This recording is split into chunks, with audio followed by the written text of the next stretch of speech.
Hi everyone. Since you've already seen what the cylindrical coordinate system looks like, we're now going to look at how to do triple integrals using the cylindrical coordinate system. Similar to the polar coordinate system, there are certain scenarios where using the cylindrical is going to be helpful.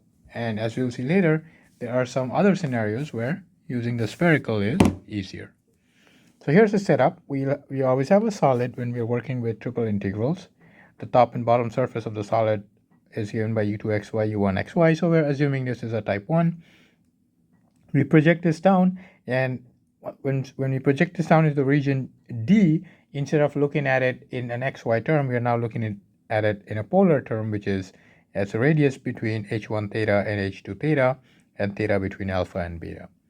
In this case, if you look again, it's very similar to what we've seen in previous, the regular rectangular triple integrals. Is we go u1, u2, and then when you're evaluating this dA part, that's when you use the polar integral, the polar coordinate, the cylindrical coordinate, which is really the polar coordinate in 3D, right? So remember the example that we did where early on in learning triple integral where we used polar coordinate, and that was really the cylindrical coordinate that we used here. So that would be the whole setup. The only difference is we're going to add this r here, r dr d theta, because of the polar term. So pretty similar to polar. Let's look at an example real quick. Evaluate the triple integral x squared dv. E is a solid under the parabola z equals x squared minus y squared above the xy plane. So here's what that looks like.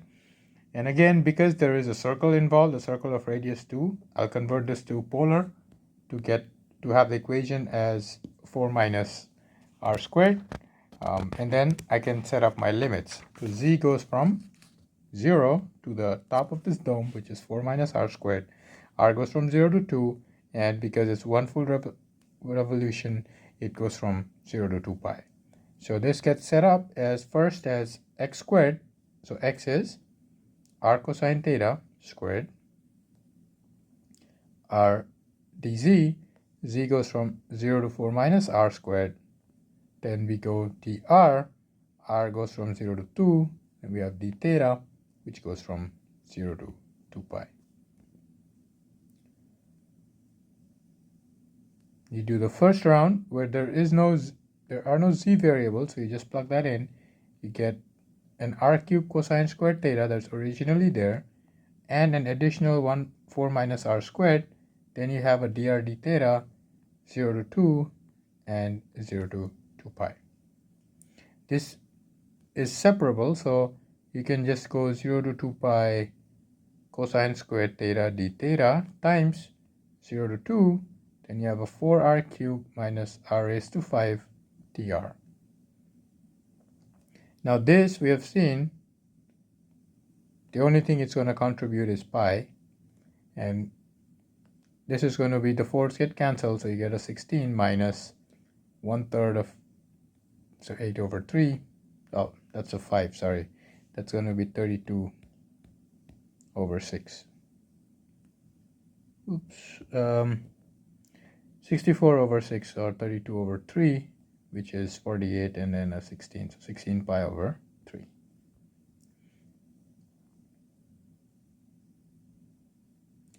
Now I'm going to give you some variations of this problem to work on. Suppose the same, instead of x squared, I had a y squared.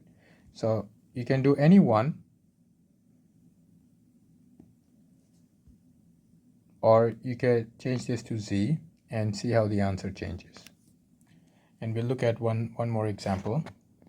Suppose you're asked to evaluate this triple integral, and it's evaluated.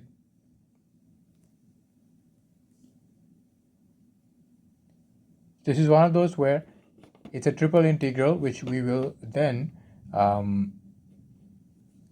understand as a volume scenario, or by redrawing it. Right. So what is this region? Like, this is some complicated region, and let's try to figure out if there's a simpler way of putting this. The region, as is given, if you look at the order, right? So this is between x between -2 and 2. Y is between -4 square root 4 minus x squared and a positive square root 4 minus x squared, and z is the last one, which is between square root x squared plus y squared and 2. And since we're going z first, it means the projection is some sort of a circle, right? So the projection on xy plane is some sort of a cone, because it's square root of x squared minus y squared. So the shape that we are working with here is a cone. And if you project this on the x-axis, it's going to be a circle.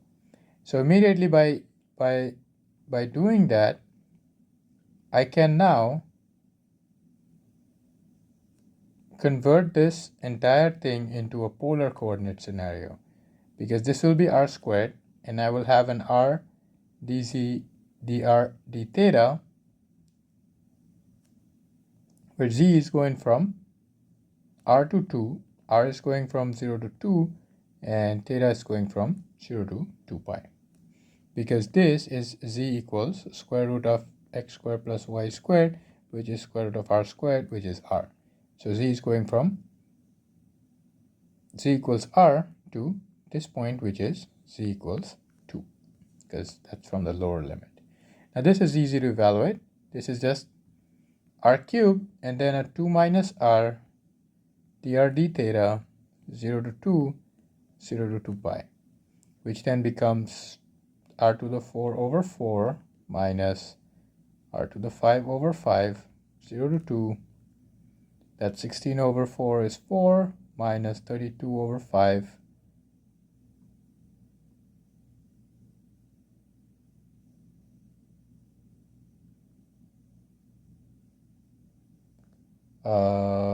Wait a second.